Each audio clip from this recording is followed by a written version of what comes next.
నమస్తే. లా excellence Telugu current అఫైర్స్కి స్వాగతం. ముందుగా ఇవాళ కొటేషన్ ఏంటో చూద్దామండి. ఒక కమ్యూనిటీ యొక్క ప్రోగ్రెస్ అనేది ఆ కమ్యూనిటీలో ఉన్న విమెన్ యొక్క ప్రోగ్రెస్ని బట్టి చెప్పచ్చు. ఇది కొటేషన్. ఇది మనకి ఎస్సే లాగాను అడగచ్చు. ఒకసారి వీలైతే ఈ స్టేట్మెంట్ రాసుకొని దీని మీద ఒకవేళ ఎస్సే వస్తే ఎలా ఆన్సర్ రాయాలి అన్నదానికి ప్రయత్నించండి. ఆన్సర్ అయితే మన ఫస్ట్ ఇష్యూ పాలిటిక్స్ సంబంధించింది. సుప్రీంకోర్టు అన్నది సెడిషన్, రాజద్రోహము అంటారు. దానికి సంబంధించినటువంటి కేసు హియరింగ్ మే 5న ఉంది అన్నట్టుగా చెప్పింది. అసలు ఈ సెడిషన్ అంటే ఏంటి, దాని మీద సుప్రీంకోర్టు కేసు అసలు ఏంటది, అది మనం చూద్దాం.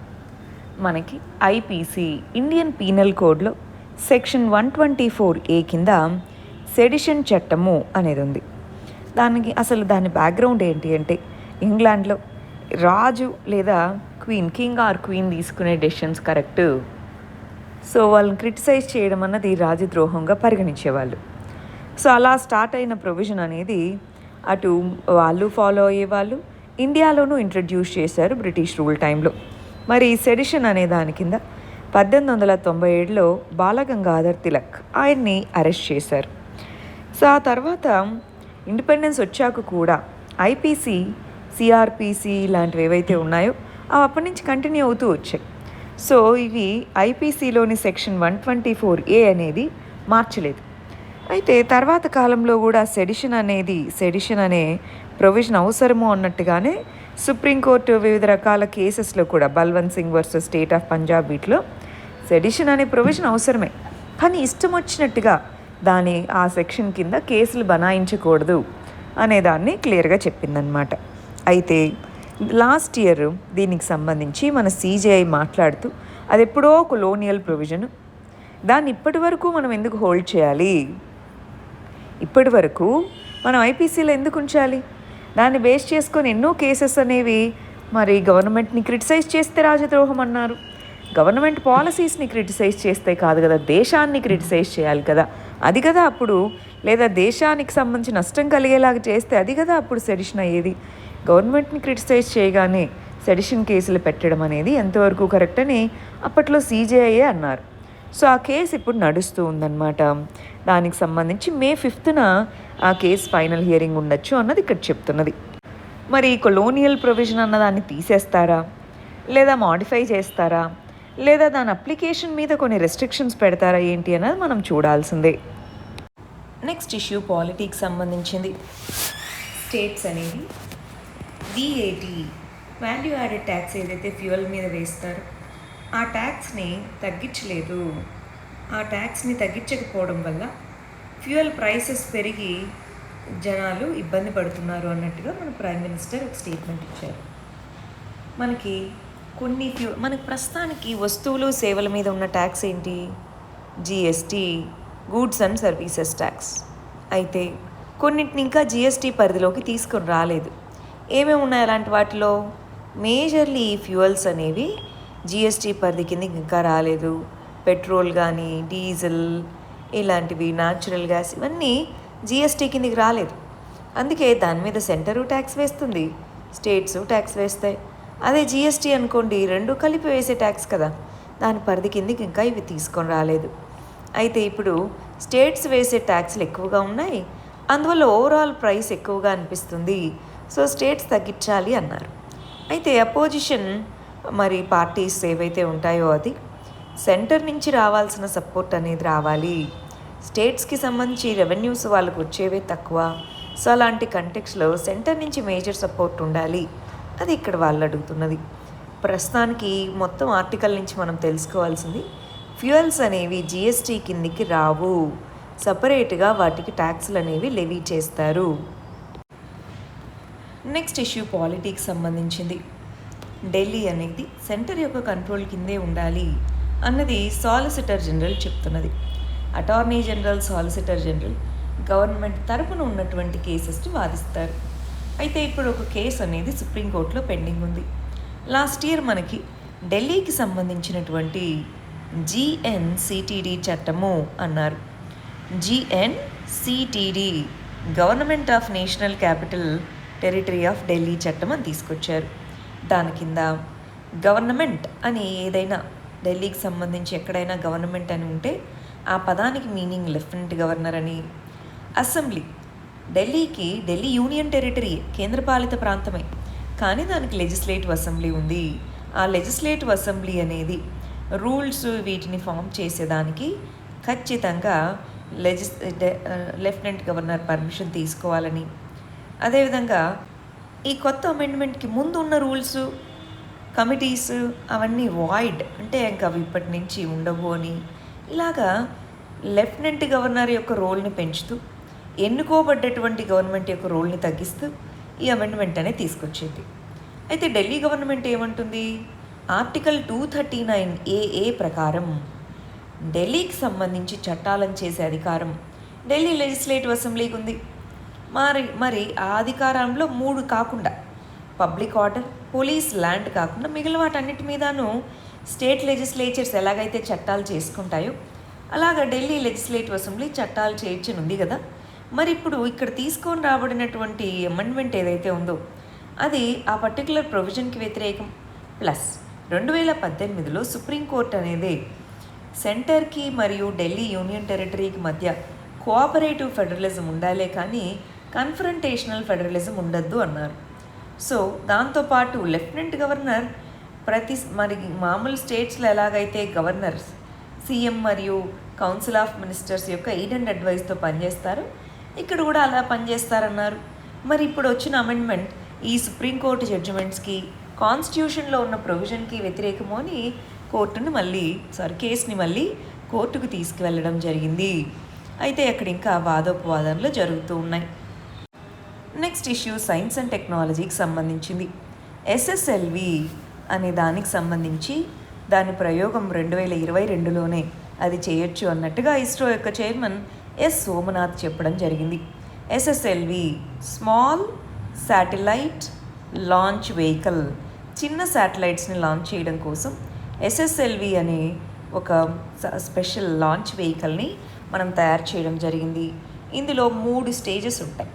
పిఎస్ఎల్వి అని, జిఎస్ఎల్వి అని 2 ఉన్నాయి. అవి కాకుండా ఇది సపరేట్గా అన్నమాట. 3 స్టేజెస్లోనూ సాలిడ్ ఫ్యూయల్నే వాడతాము. మరి ఈ ఇస్రో యొక్క పిఎస్ఎల్వి శాటిలైట్ ఏదైతే ఉందో ఆ పిఎస్ఎల్వి శాటిలైట్తో పోలిస్తే ఇది చాలా తక్కువ వెయిట్ ఉంటుంది, చాలా తక్కువ హైట్ కూడా, కంపారిటివ్లీ హైట్ తక్కువ. సో చిన్న శాటిలైట్స్ని ఆర్బిట్లో పెట్టాలన్నప్పుడు పెద్ద పెద్ద లాంచ్ వెహికల్స్ని యూజ్ చేయాల్సిన అవసరం ఏముంది. అందుకని దీన్ని సపరేట్గా ఇప్పుడు నానో శాటిలైట్స్ అని, స్మాల్ శాటిలైట్ రివల్యూషన్ జరుగుతుంది. ఎక్విప్మెంట్ ఏమి ఎక్కువే ఉంటుంది కానీ తక్కువ వెయిట్తో ఉండడము, వీటి వల్ల అసెంబ్లింగ్ అండ్ డిజైన్లో చేంజెస్ వల్ల చిన్న వెయిట్ ఉన్న శాటిలైట్సే చేయడానికి మనకి చాలా వరకు స్కోప్ ఉంది. సో అందువల్ల తక్కువ వెయిట్ ఉన్న శాటిలైట్స్ని లాంచ్ చేయడం కోసం చూడండి 500 kgల లోపు ఈ ఉన్న శాటిలైట్స్ని లాంచ్ చేయడం కోసం ఎస్ఎస్ఎల్వి అనే సపరేట్ లాంచ్ వెహికల్ని ఇస్రో తయారు చేయడం జరిగింది. దాని యొక్క ప్రయోగం ఈ సంవత్సరమే చేయబోతున్నాము అన్నది ఇక్కడ చెప్తున్నటువంటిది. నెక్స్ట్ ఇష్యూ పాలిటిక్స్ సంబంధించింది. రీసెంట్గా సుప్రీంకోర్టు అనేది ఉత్తరాఖండ్, ఉత్తరప్రదేశ్ ఇలాంటి ప్లేసెస్లో కమ్యూనల్ స్పీచెస్, కమ్యూనల్ వైలెన్స్కి సంబంధించిన ఇన్సిడెంట్స్ పెరుగుతున్నాయి.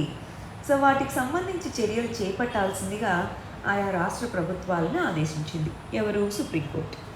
సో దాన్ని ప్రొయాక్టివ్ జ్యుడిషియల్ ఇంటర్వెన్షన్, ప్రొయాక్టివ్గా జ్యుడిషియరీయే ఇంటర్వ్యూన్ అయింది. హేట్ స్పీచ్ మనకందరికీ కూడా రాజ్యాంగంలో ఫ్రీడమ్ రైట్స్ కింద freedom of speech and expression ఉంది, కానీ ఆర్టికల్ 19 కింద. కానీ హేట్ స్పీచ్ అనేది ఈ ఫ్రీడమ్ ఆఫ్ ఎక్స్ప్రెషన్ కిందికి రాదు. సో దానికి సంబంధించి సపరేట్ చట్టాలు కానీ ఏమీ లేవు. ఇంతకుముందు సుప్రీంకోర్టు లించింగ్ అంటే మాబ్ లించింగ్ అని, ఖాప్ పంచాయత్ హర్యానా వీటికి సంబంధించి వాటిని రెగ్యులేట్ చేస్తూ వాటికి సంబంధించి ఏ విధంగా ఈ ఇన్సిడెంట్స్ జరిగినప్పుడు వాటి మీద చర్యలు చేపట్టాలని గైడ్లైన్స్ లాగిచ్చింది.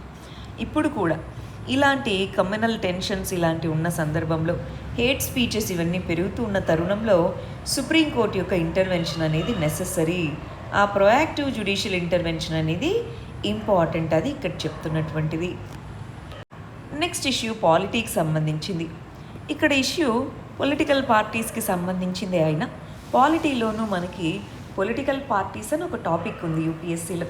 సో అందులో పార్టీస్ అనేవి, అసలు పొలిటికల్ పార్టీ అంటే ఏంటి?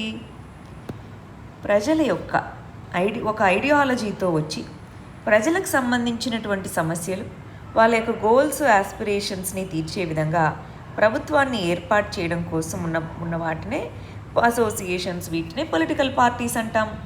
మరి ఆ పొలిటికల్ పార్టీస్లో ఇంటర్నల్ డెమోక్రసీ, ఎవరో ఒకళ్ళే ఉండి హైకమాండ్ పాలిటిక్స్ అనే వాటికంటే కూడా పీపుల్ ఎప్పుడు యాక్టివ్గా ఉంటారు? హైకమాండ్ పాలిటిక్స్ అయితేనా, లేదా డెమోక్రసీ ఉండి ఇదిగో ఇది జరుగుతుంది, ఇక్కడ మిస్టేక్ జరుగుతుంది మన పార్టీలో అని చెప్పగలిగినప్పుడా? ఇంటర్నల్ డెమోక్రసీ ఉన్నప్పుడు. సో ఇంటర్నల్ డెమోక్రసీని తీసుకొని రావడము, రెగ్యులర్గా ట్రాన్స్పరెంట్ ఎన్నికలు అనేవి జరగడము, ఎవరైతే నిజంగా పార్టీకి వర్క్ చేస్తారో వాళ్ళకి పదవులు అప్పగించడము, ఇలాంటి వాటి వల్లే పొలిటికల్ పార్టీస్లో ట్రాన్స్పరెన్సీ వస్తుంది. వాళ్ళు గవర్నమెంట్ని ఫామ్ చేసినప్పుడు ఎఫిషియెంట్గా గవర్నమెంట్ని రన్ చేయగలుగుతారు. ఎందుకంటే నిజంగా పీపుల్స్ యొక్క ఆస్పిరేషన్స్ ఏంటి, వాళ్ళ నీడ్స్ ఏంటి అని తెలిసిన వాళ్ళే ఎన్నికవుతారు కాబట్టి. అలా ఉన్నప్పుడు నెక్స్ట్ ఇష్యూ ఎన్విరాన్మెంట్కి సంబంధించింది. హైడ్రోజన్ ద్వారా ఎనర్జీ ఇండిపెండెన్స్ మనకు వస్తుంది అంటున్నారు. అంటే ఏంటి? ఇప్పుడు చూడండి, రష్యా ఉక్రెయిన్ వార్ ఏదైతే ఉందో దానివల్ల ఆయిల్ ప్రైసెస్ భారీగా పెరిగాయి. దానివల్ల ఏమైంది, మనం వివిధ దేశాల నుంచి ఎనర్జీని ఇంపోర్ట్ చేసుకుంటున్నాం, క్రూడ్ ఆయిల్ ఇవన్నీ. సో మన దేశం యొక్క ఎనర్జీ సెక్యూరిటీ అనేది దానివల్ల ఎఫెక్ట్ అయింది. ప్లస్ ఇప్పుడు కోల్ ఇవన్నీ వాడుతూ ఉన్నప్పుడు దానివల్ల పొల్యూషన్ పెరుగుతుందా లేదా? పొల్యూషన్ అనేది ఉంది. సో ఆ కంటెక్స్లో ఎన్విరాన్మెంట్ని ప్రొటెక్ట్ చేస్తూ మన యొక్క ఎనర్జీ ఇండిపెండెన్స్ మెయింటైన్ చేయడం కోసం గ్రీన్ హైడ్రోజన్ లేదా హైడ్రోజన్ ఎనర్జీని వాడుకోవచ్చు అంటున్నారు. ఒకవైపు క్లైమేట్ చేంజ్ని ఎదుర్కోవడానికి, ఇంకొక వైపు ఎనర్జీకి సంబంధించి ఇండిపెండెన్స్ రావడానికి ఇది ఒక బెస్ట్ ఆల్టర్నేటివ్ అంటున్నారు. అంటే ఏంటో చూడండి, ఏదైనా ఫస్ట్ హైడ్రోజన్ని వాటర్ నుంచే తయారు చేస్తాం. H2O అనేది హైడ్రోజన్, ఆక్సిజన్గా డివైడ్ అవుతుంది. ఆ హైడ్రోజన్ గ్యాస్ ఏదైతే ఉంటుందో దాన్ని ఫ్యూయల్గా మనం వాడుకుంటాము. అయితే హైడ్రోజన్ ఫ్యూయల్స్, హైడ్రోజన్ వెహికల్స్ వీటికి డిమాండ్ పెంచాలి. దానికోసం 5 మెజర్స్ మనం తీసుకోవచ్చు అంటున్నారు. ఫస్ట్ది, ఎవరైతే ఇండస్ట్రీస్ ఈ హైడ్రోజన్కి సంబంధించినటువంటి వాటిని ప్రొడ్యూస్ చేస్తాయో వాటికి ఇన్సెంటివ్స్ అనేవి ఇవ్వాలి. అదేవిధంగా లో ఎమిషన్ హైడ్రోజన్ బేస్డ్ ప్రోడక్ట్స్ ఏవైతే తయారు చేయాలో సో వాటికి సంబంధించి మ్యానుఫ్యాక్చరింగ్లోనూ దీన్ని ఇంట్రడ్యూస్ చేయాలి. హైడ్రోజన్ని, న్యాచురల్ గ్యాస్ని కలిపి వాడుకునేలాగా కొన్ని రోజుల వరకు ప్రయత్నించవచ్చు, పూర్తిగా దాన్ని రీప్లేస్ చేసేదాకా. అదేవిధంగా హైడ్రోజన్ CNG స్టేషన్స్ అవన్నీ చేయాలి. Next, fuel cell electric vehicles, hydrogen fuel cell stations, వాటన్నిటినీ ఎక్కడైతే డిమాండ్ ఎక్కువ ఉంటుంది అనుకుంటామో ఆ కారిడార్స్లో సెటప్ చేయాలి.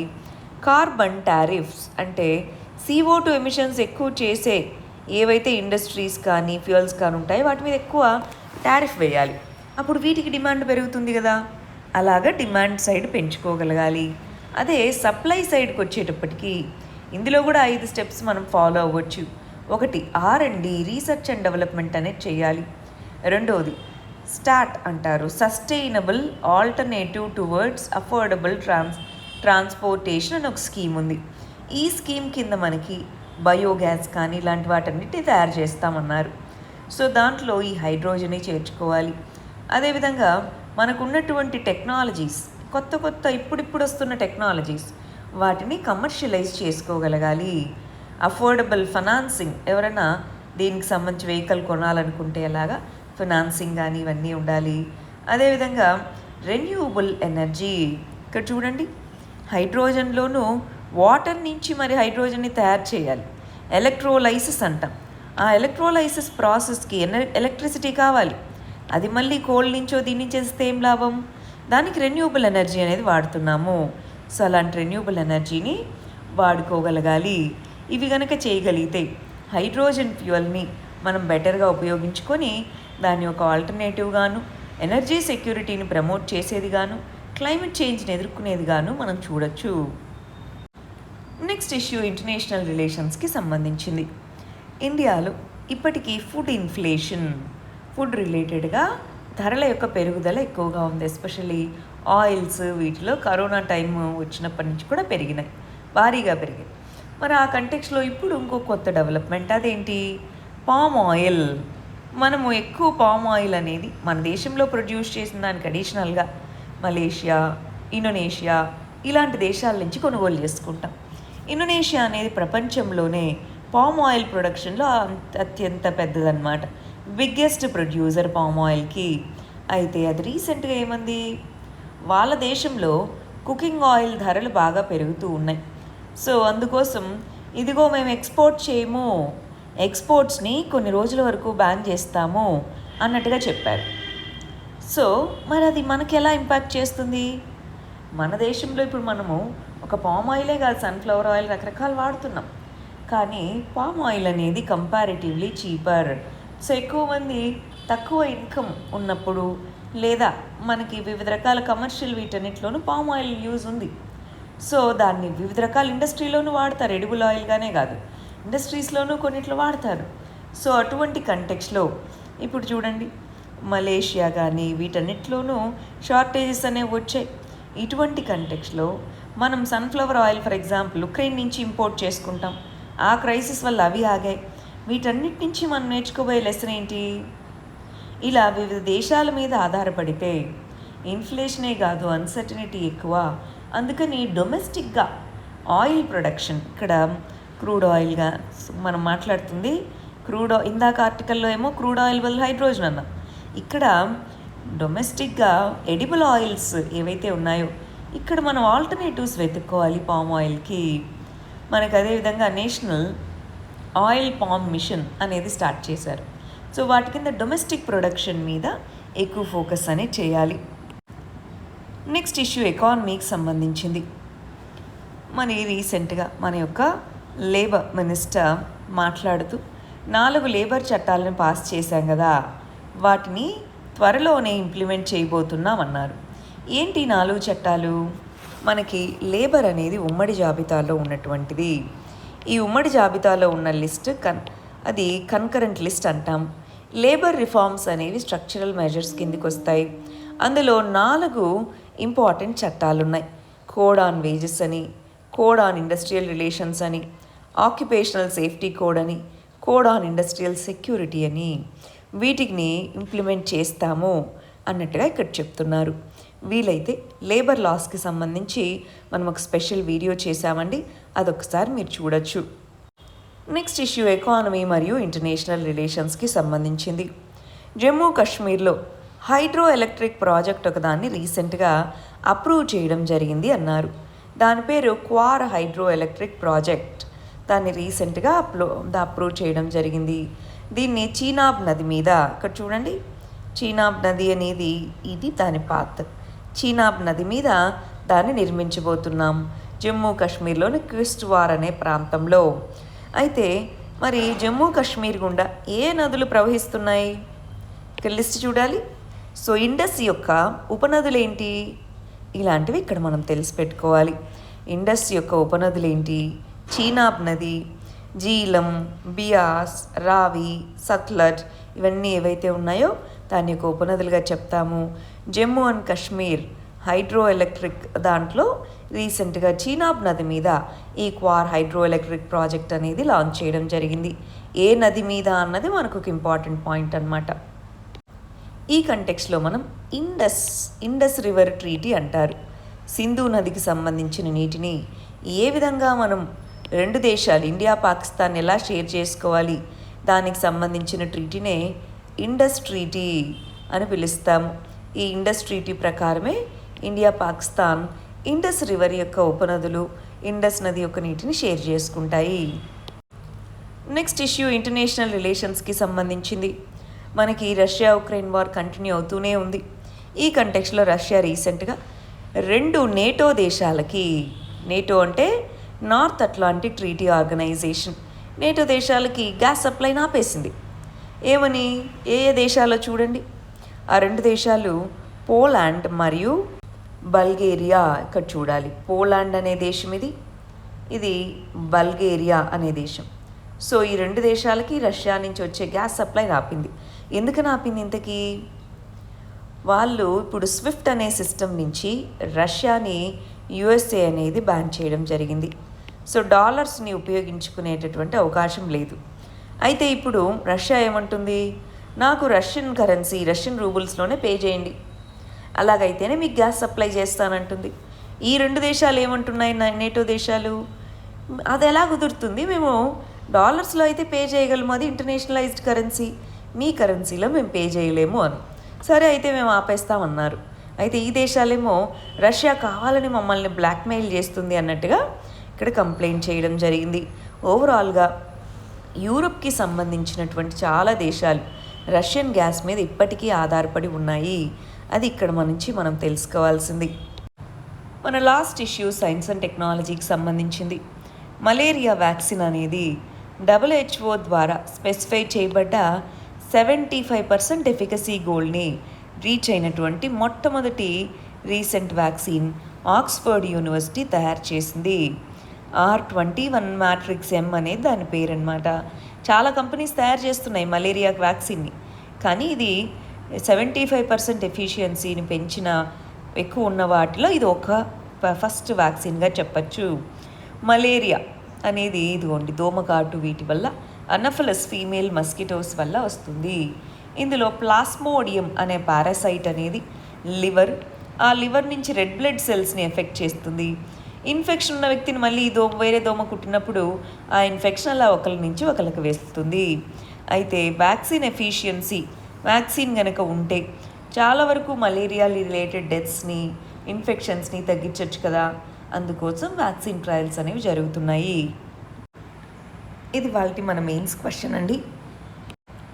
ఇవి మన ప్రిలిమ్స్ క్వశ్చన్స్. వీటికి ఆన్సర్స్ కమెంట్ సెక్షన్లో ఇవ్వండి. రేపు మనం వీటి కరెక్ట్ ఆన్సర్స్ ఏంటో చూద్దాం. All the very best. Thank you very much.